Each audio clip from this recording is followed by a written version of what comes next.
Olá, sejam muito bem-vindos ao novo Ensino Médio de São Paulo, aqui no CMCP. Eu sou o Tônio, seu professor de Conexão Empreendedora. Já quero aí agradecer o nosso intérprete de Libras, que está levando minha voz aonde eu não posso levar. E já aproveitando também aquelas pessoas que não podem me ver, eu sou um homem de estatura mediana, sou de meia idade, tenho os cabelos pretos, um pouco grisalhos, tenho uma barba comprida, próxima do peito também, grisalha. Tenho brincos e piercings nas duas orelhas e tenho 2 piercings no nariz.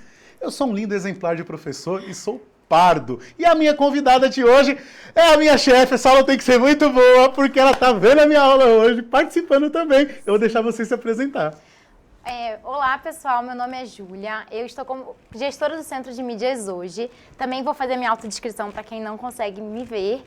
Meu cabelo, ele é castanho escuro, na altura dos ombros ele é ondulado, eu tô de óculos, minha cor é parda, eu tô com uma jaqueta jeans, uma calça jeans e uma blusa verde escura. Prazer a todos que estão acompanhando a gente. Que linda descrição, que bacana, muito bom, muito bom. E é isso aí, gente, olha, a gente tá falando sobre conexão empreendedora, todo mundo já conhece o novo ensino médio, a Júlia também, né, Júlia? Você sabe, separado em vários aprofundamentos, nós estamos na primeira unidade curricular, que é apresentada agora no primeiro semestre, as outras unidades curriculares, da 3 até a 6, vai ser o ano que vem, para o terceiro ano do ensino médio. E essa aula de conexão empreendedora, a gente já viu várias coisas. A gente viu o que é empreendedorismo, viu quem é o empreendedor, a gente apresentou as características do empreendedor já também. Falamos de podcast, a gente falou sobre serviço social, a gente falou sobre 2.5, que é o setor 2.5, que fica entre o serviço social e o econômico lá, que gera lucro e tal, que foi uma aula que foi falada com a Daniele Luzia, que ela é uma ONG lá de Guaianazes, né? Isaías, você chegou a assistir essa aula, foi muito bacana. Muito podcast foi com o professor Felipe Raoni, a gente falou sobre inovação, a gente viu que existe uma relação entre inovação, criação e invenção, apesar de não ser a mesma coisa, estão ligados. E hoje a gente vai falar sobre uma coisa muito interessante, que é sobre startup. Além, né, de já criar um gancho para falar sobre uma análise SWOT, que vai ser na próxima aula. Legal. Eles vão entender o que é essa análise SWOT. Mas antes da gente falar de startup, a gente vai assistir um vídeo do Sebrae, lembrando os estudantes que eles podem entrar no Sebrae, assistir à vontade, é aberto, né? Então assistam, eles falam bastante sobre empresa, sobre administração de empresa, sobre empreendedorismo no geral. Então vamos acompanhar, esse é apenas um dos vídeos que contém lá no material do Sebrae. Vamos lá. Overview para nós, assim, explica um pouco para nós o que é startup, por que empresa de alto impacto, né? Dá um geral para nós aí. Massa, porque realmente o que é uma startup, né? Às vezes a gente não tem essa concepção tão clara. Startup não é um bicho de 7 cabeças, gente, você não precisa se preocupar com isso, que realmente não é uma coisa de outro mundo. Uma startup não é diferente em termos práticos de uma empresa comum. Ela tem seu CNPJ, ela tem seu CNAE, ela tem suas obrigações tributárias, tudo exatamente como manda o figurino. Mas uma startup tem dentro de si algumas regrinhas básicas, algumas premissas ali, né? Primeiro de todas, que é a mentalidade do empreendedor que está por trás. É uma pessoa que quer fazer as coisas de maneira muito rápida, quer testar rapidamente as coisas. E isso muda tudo. Porque isso muda a ponto de você querer lançar um produto sem ele estar pronto, entendeu? E isso é muito importante para você descobrir se o mercado vai ter ou não aceitação. Mas sem me antecipar para esse lado, uma startup também ela tem um modelo de negócios inovador. Alguma coisa que para aquele mercado, para aquela abrangência territorial ali, que a startup se localiza, ela é uma coisa nova. Então, trazendo em um exemplo, quando você está falando de inovação, vou dar uma desviada rapidão, já volto aqui. Se um mercadinho de bairro instalar leitor de código de barras, é uma inovação ou não? Na prática, sim. Para ele, sim. Para ele, sim. Então, por que não seria considerado uma inovação? Então, assim, se você vai testar isso de maneira... você está testando um modelo de negócios inovador para aquela localidade, né? Então faz sentido você considerar dessa forma. E está num ambiente de risco, ou seja, as coisas podem dar errado. Você não sabe se aquilo vai funcionar ou não. É como se eu fizesse sei lá, vou fazer um exemplo extremo aqui, né?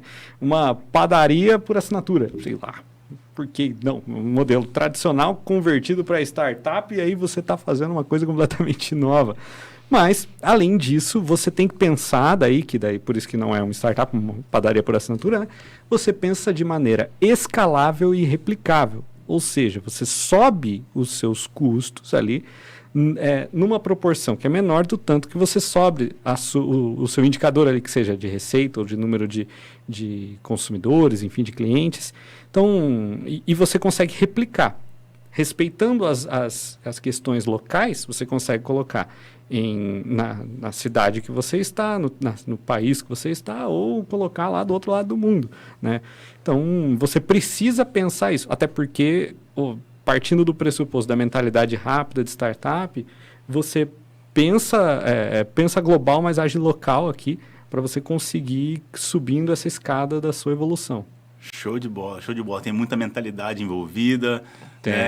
Isso é muito interessante, pensar global, cara. Isso realmente é algo que, quando você abre uma empresa tradicional, você às vezes está pensando no bairro, está pensando ali em algo mais local, né, Thiago? Sim, sim. E essa vertente é muito interessante. Uhum. Né? E eu concordo com o Gu, né? Acho que essa questão da mentalidade, né, ela faz muita diferença, né? A gente vem conversando muito sobre isso, né? Principalmente quando a gente fala da criação de novos negócios, a gente vai falar de negócios, né, voltados para a questão de inovação e o quanto isso tem feito, né, a diferença. Recentemente o Sebrae fez um estudo, né, onde mapeou, por exemplo, todo o ecossistema de startups, vamos dizer assim, né, no estado do Paraná. Exato. E a gente teve um crescimento aí significativo no número de startups, né, do ano passado, vamos dizer assim, para esse ano. 39%. Né, 39% de crescimento. Sensacional isso, né? Voltamos aí. Então, é uma conversa muito rápida, bem informal a respeito do que é uma startup. Teve alguns pontos que eu achei super interessante, né? Sim. Principalmente esse finalzinho que ele falou que tem que pensar global, mas agindo local. Justamente pensando nessa ideia do replicar, né? Sim. Então, assim, você não cria uma startup para ficar parado no mesmo lugar. Você pensa na startup para, tipo, chamar a atenção das pessoas para que aquele negócio cresça também e você não haja somente no seu bairro, que você possa ampliar para a cidade, para o estado, para o país e também a nível mundial também. Desse vídeo aí, o que você achou? Qual a parte que você achou mais interessante? Eu achei muito legal o vídeo. Eu até anotei os 3 pontos que eles trouxeram, né? Deixa eu colar aqui no meu celular. Eles colocaram que as startups têm que ter uma mentalidade rápida, têm que ser inovadoras para o ambiente delas necessariamente e tem que trabalhar num ambiente de risco. Então, acho que esses 3 fatores fazem a gente pensar que várias coisas podem ser startups, na verdade. Às vezes a gente não imagina como, mas se a gente for checar, né, esses três itens, muitas coisas podem ser consideradas startups hoje em dia, eu acho. Sim, sim. E aí, ó, tá aparecendo na tela uma pergunta muito legal, que tá falando assim, você conhece alguma startup? Eu conheço um monte, né? E eu, até pegando o ponto que você falou, dessa questão de trabalhar num ambiente de risco, se a gente for parar para pensar, não sei se você concorda e você pode discordar, mas quando a gente pensa em aplicar alguma inovação em negócio, automaticamente a gente vai estar trabalhando dentro de um risco, né? Porque para você pode fazer muito sentido muita coisa, mas para quem você está oferecendo, pode não fazer sentido nenhum. Então, ele mesmo falou, né? É uma coisa que pode dar certo, como pode dar muito errado também, né? E outra coisa que é legal também na questão da startup, eu estou falando tudo isso porque eu vou mostrar um vídeo agora que vai falar de uma startup aí muito conhecida da gente, tá certo? Ele falou essa questão da startup de você mandar o produto e o produto tá desenvolvendo. Eu já ouvi falar até de startup que comercializa um produto sem o produto estar pronto também. Isso acontece, né? Você tem que atingir uma demanda, resolver uma demanda ali e tal, você cria aquela ideia e você já lança a ideia, você troca o pneu com o carro andando. É exatamente isso. Exatamente. Você conhece um startup assim? Conheço. Vamos ver. A gente vai falar um pouquinho sobre ela agora. A gente conhece muito, a gente tá falando da mesma startup, vocês vão curtir, gente. Sim. Vamos lá, vamos soltar o vídeo, eu não vou nem falar do que é o vídeo, eu vou pedir para a produção soltar.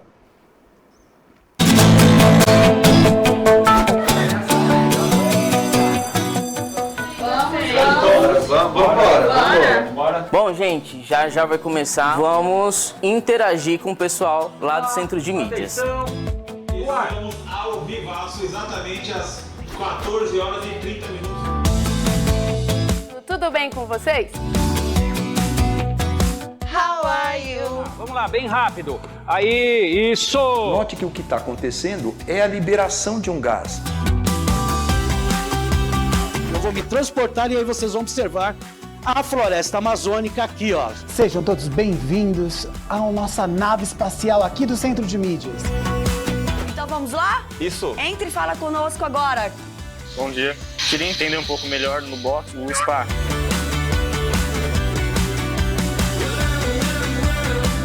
Olá, professor, professora. Sejam muito bem-vindos a mais um APPC.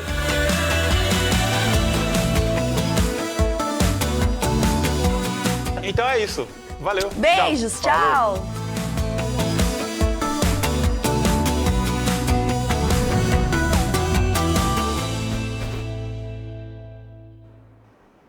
Então quer dizer que o Centro de Mídias é uma startup, então? Você concorda com essa ideia? Eu concordo completamente. E, na verdade, uma coisa até que a gente não combinou, mas eu sempre falo isso, que eu acho que o Centro de Mídias é a startup da Secretaria da Educação. Certo. Porque a gente dá check nesses 3 itens que a gente colocou aqui, né? Que eles colocaram no vídeo. Legal. Então, a gente tem que ter uma mentalidade extremamente rápida para pensar em como que a gente leva para a rede o que faz mais sentido, a depender do momento. A gente está num ambiente de riscos, e aí eu acho que a gente pode falar até um pouquinho da história do Centro de Mídias, né? Mas de uma maneira super rápida. O fato da gente estar trazendo tecnologia para a educação é uma coisa extremamente inovadora.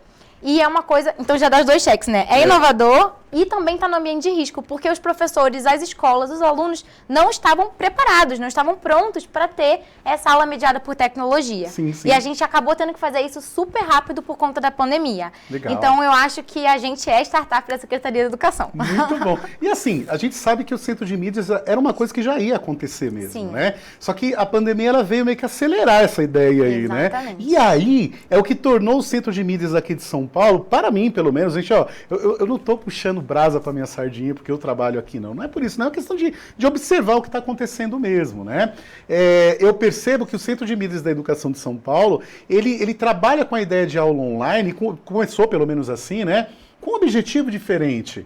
Né? Era uma necessidade diferente, né? Porque a gente já conhece cursos que são online, a gente já sabe que existe isso. Eu mesmo trabalho num cursinho que é online, eu já gravo aula online, antes da pandemia eu já gravava, já fazia isso, né? Só que aqui é diferente por um detalhezinho. As pessoas que buscavam o cursinho que eu trabalhava, eles estavam atrás de um curso. Eles estavam atrás daquele curso, eles buscavam aquele curso e era facultativo, ele podia fazer como ele podia não fazer aquilo. Mas aqui o Centro de Mídias está falando de educação básica. Tem que ser feito. A gente precisava fazer alguma coisa para atingir os estudantes. E aí a gente chegou em vários pontos, né? em várias situações problemáticas dentro da ideia do Centro de Mídias. A gente foi resolvendo a parada, né? Exatamente. O carro andando e a gente trocando os pneus e foi ajustando tudo. Por exemplo, a questão de acessibilidade à internet. A gente viu que muitas coisas foram resolvidas com chips, a ideia da gratuidade do uso do Centro de Mídias através do 3G também. São coisas que são inovadoras, né? Que veio a atender necessidades também, né? E, gente, podia dar muito errado, mas não deu, né? Eu falo assim, eu acho que é uma coisa que deu muito certo, né? Pelo menos para mim, como pessoa, cresceu muito e visitando as escolas, escutando os estudantes, escutando os professores, muita gente abraçou essa ideia assim com muita vontade, com muita paixão também, né? Sim. E isso foi muito bom, né? Isso foi muito legal. Você está aqui desde o começo. Sim. Desde quando você chegou aqui só era mato. Só era mato, né? Só era Como mato. que foi estruturar o Centro de Mídias? Quais foram os pontos que você julga importante para criar esse... Porque isso daqui é muito grande, né? Não são só as aulas, é uma coisa muito maior que isso, né? Eu acho que dá até para contextualizar um pouco com como surgiu o Centro de Mídias, né? Então, como você comentou, já era uma intencionalidade da Secretaria a gente criar o Centro de Mídias, mas a gente acabou acelerando o processo por conta da pandemia. Sim. Então, as aulas suspenderam em março de 2020 e o Centro de Mídias ficou pronto menos de 30 dias depois. Em abril, a gente já estava tendo aulas do Centro de Mídias. Agora, a gente está completando 2 anos, né? A gente completou mês passado, na verdade. Então, foi uma implementação muito rápida, que a gente fez de maneira extremamente abrupta para a gente solucionar um problema que a gente tinha naquele momento. Inovação. Exatamente. Desculpa te cortar, né? Porque, olha só, a gente viu que a inovação, ela tende a resolver, né, de uma forma nova um problema que é antigo.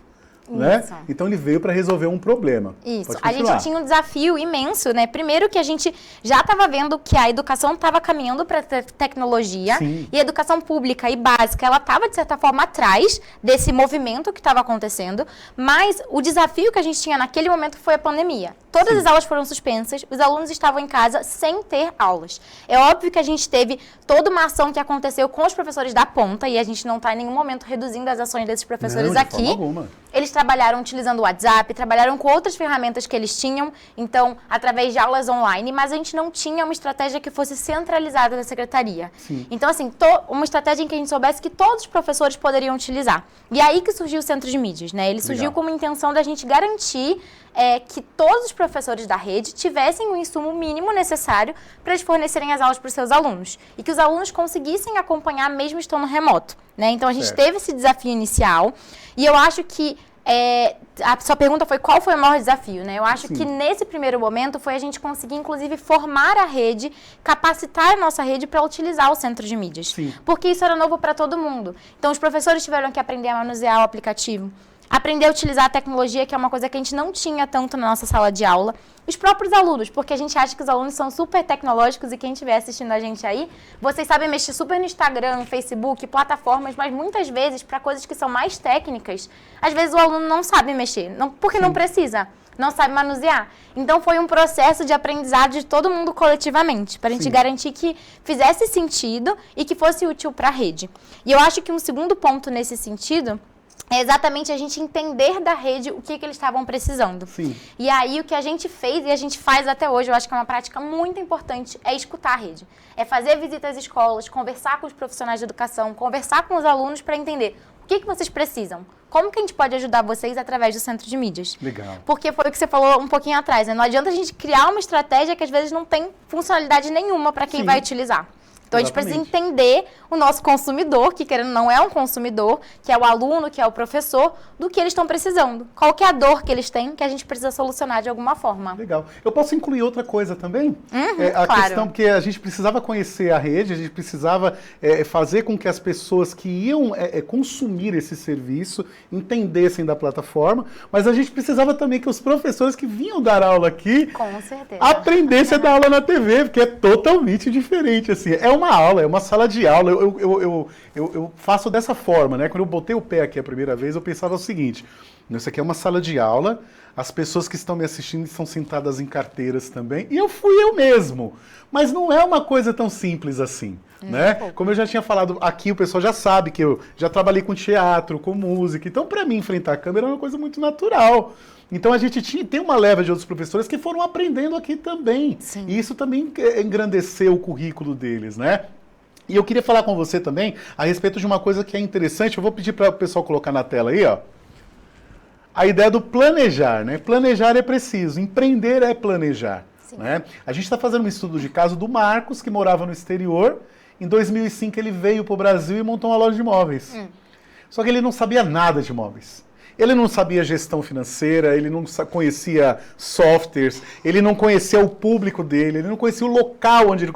Aí foi a bancarrota, ele faliu a empresa, né? E a gente falando aqui de startup é uma coisa bem interessante, porque agora a gente precisa levantar essa empresa de novo, né? Fazer com que o Marcos volte com a empresa de imóveis dele para vender imóveis, mas tem que ser diferente.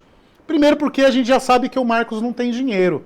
Ele fechou a empresa, fechou as portas para não ficar devendo, então ele não tem grana, né? Então ele não tem como montar monstruário, nem nada disso, abrir uma loja, nem nada disso. Você acha que se ele pensar numa startup para abrir uma loja de imóveis, funciona bem? Eu acho que funciona. Como é que seria essa startup? Você tem alguma sugestão rápida, assim? Eu sei que eu não combinei com você, mas o que você pensaria? Eu acho que, pensando até em tecnologia, que é o que a gente está falando, ele pode utilizar as redes sociais para começar a divulgar as coisas que ele está vendendo. Sim. E até, inclusive, pesquisar com pessoas que seriam possíveis compradores o que elas estão precisando. O que falta, talvez, em uma loja de imóveis. Pesquisa, né? E aí, através disso, ele pensar em soluções que ele pode criar. E ele não precisa ter uma loja física, ele pode vender online. Você falou que eu estava pensando.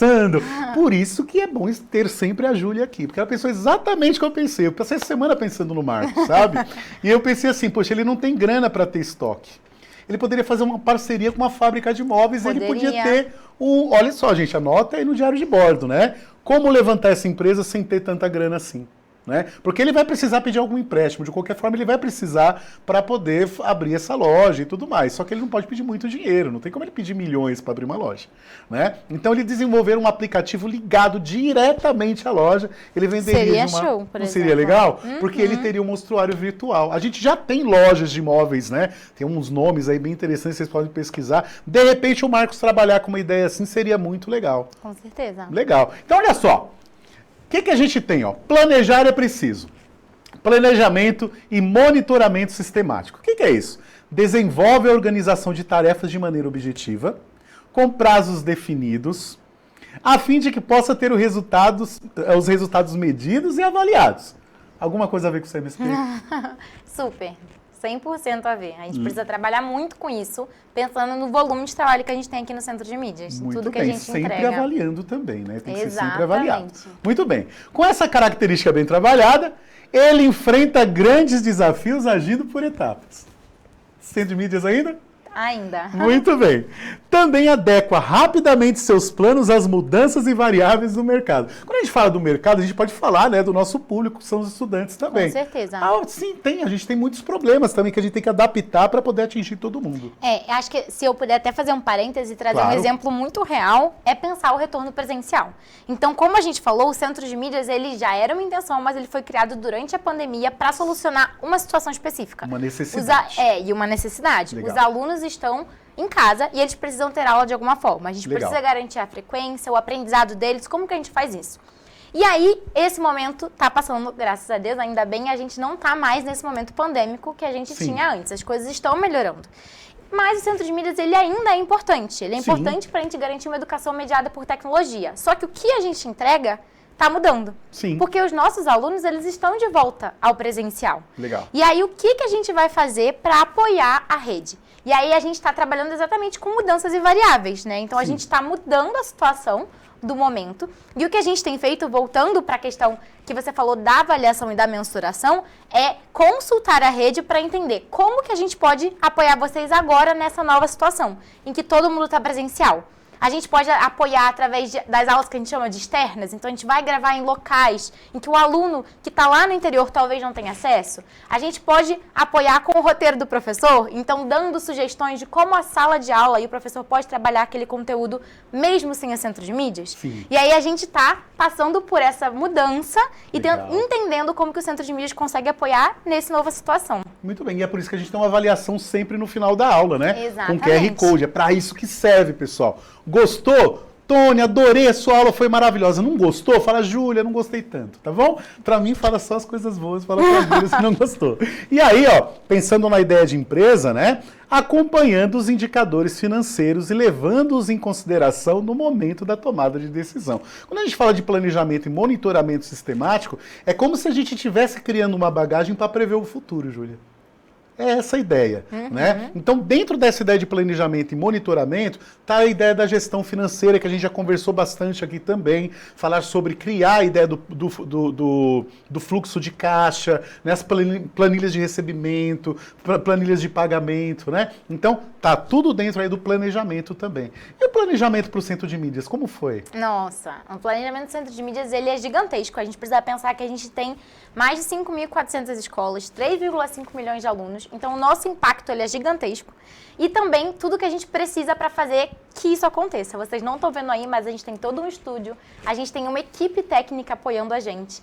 Então, a gente precisou, junto com a parte da tecnologia, que é a CITEM, a Coordenadoria Tecnológica, e a COF, que é a coordenadoria que cuida das finanças, entender como que a gente conseguiria fazer com que o Centro de Mídias de fato acontecesse, pensando, por exemplo, financeiramente. Sim. Que foi um ponto que você trouxe aqui. Uhum. E aí existe toda uma análise prévia dos gastos e custos, tanto operacionais, quanto de dinheiro e de pessoas também, que a gente vai precisar para garantir que o Centro de Mídias funcione. Exatamente, para ser sustentável, Exatamente. né? Ele tem que ser sustentável, né? E para ser sustentável, no nosso caso, tem que ter dinheiro. Sem dinheiro não tem infelizmente. condições. É isso aí. Outra coisa que é legal, quando a gente fala de empreendedorismo, é esse ponto aqui, ó, a iniciativa. O que é a iniciativa?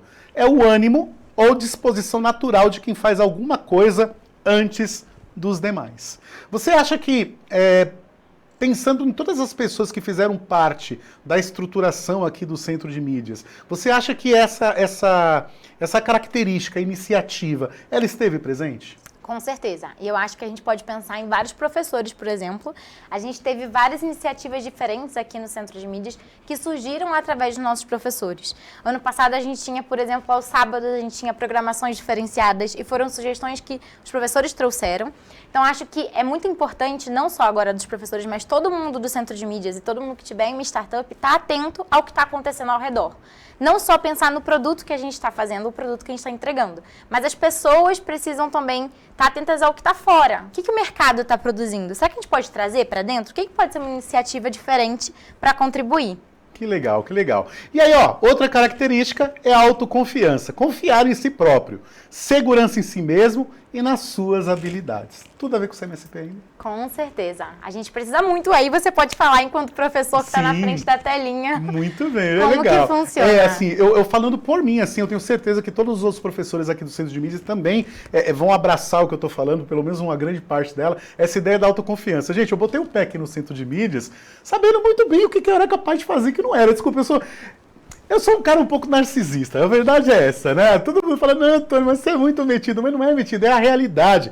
Eu trabalho com um grupo de pessoas incríveis e aqui eu aprendi coisas maravilhosas. Tem professores que eu admiro assim demais, né? São não só como colegas, mas como profissionais mesmo, caras incríveis, né? Mas assim, eu coloquei o pé aqui sabendo que eu era capaz de me comunicar bem.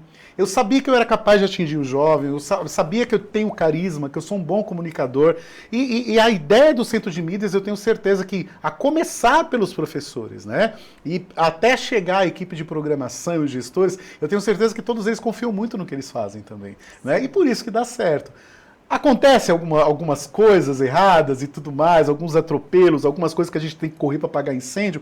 Como toda empresa acontece, isso é muito natural. E é até legal para quem está ouvindo essa ideia de empreendedorismo, entender que ser empreendedor não é sentar atrás de uma mesa e achar que tudo vai dar tudo certinho, do jeitinho que planejou. A gente precisa apagar incêndios mesmo, isso é muito natural. Se adaptar no meio do caminho, né? Isso é importantíssimo. A gente tem 2 minutinhos. E agora eu não queria falar só sobre o Centro de Mídias, eu queria falar sobre você. Fala um pouquinho sobre o seu projeto de vida.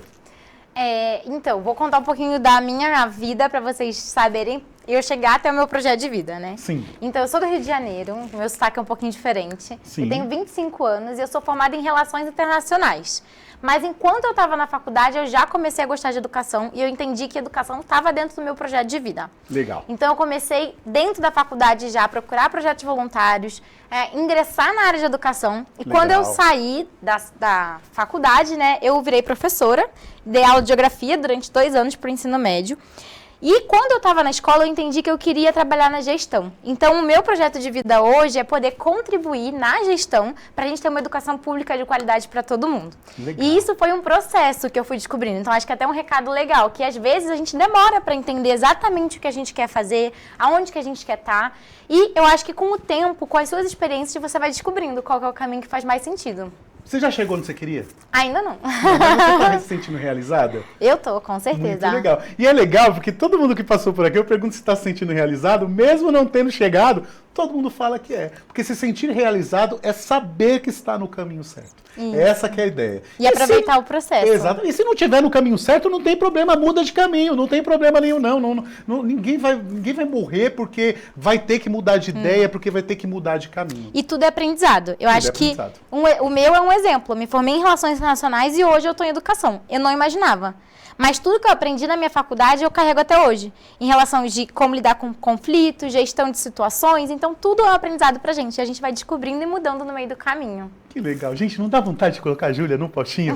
Pois é, dá vontade mesmo. Ó, vai aparecer numa tabela pra você agora. Eu não vou nem... Bem rapidamente mesmo, faltam segundos pra cá. Ficaria horas falando contigo. Mas, ó, dá uma olhadinha nessas 10 características que estão aparecendo. Aponta uma pra mim que você julga ser a sua força aí. Eu acho que eu posso colocar como persistência. Que nota você daria? Eu daria 5. 5 em persistência. Quer escolher mais uma? Você acha que você é forte? Que eu acho que eu sou forte? busca de oportunidades e iniciativas. Vamos falar um pouquinho do Centro de Mídias, acho que é bem isso, né? Isso. Eu vou escolher uma para você. Exigência de qualidade e eficiência. Te dou nota 5 também. Obrigado, Júlia. Obrigado por estar aqui comigo. Obrigado por falar tanto sobre o CMSP, apresentar a sua experiência de vida também para nós. Quero agradecer a toda a produção do CMSP também, a nossa produtora, os nossos intérpretes de Libra. É isso aí, pessoal. Não esqueçam de anotar tudo no diário de bordo. Um cheiro a todos. Até a próxima. Tchau, tchau. Tchau, gente.